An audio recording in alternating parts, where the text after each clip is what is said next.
Consciousness survives death. That makes you eternal. With near death experiences, millions are reporting the same thing: leave in body, tunnel of light, life review, meeting deceased loved ones. Science calls it brain hallucinations. But how do people report accurate details of surgeries while clinically dead? Seen from ceiling, describing conversations in other rooms. Because consciousness doesn't come from the brain. Consciousness uses the brain. Like a radio receives signals, it doesn't necessarily create the broadcast. Ancient mystery schools knew that the soul is eternal. Egyptian Book of the Dead, Tibetan Book of the Dead guides for consciousness transitioning. Quantum physics confirms that consciousness is fundamental. You're not a body with consciousness.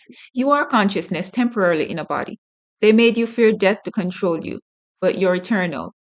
This life is one scene in infinite movie.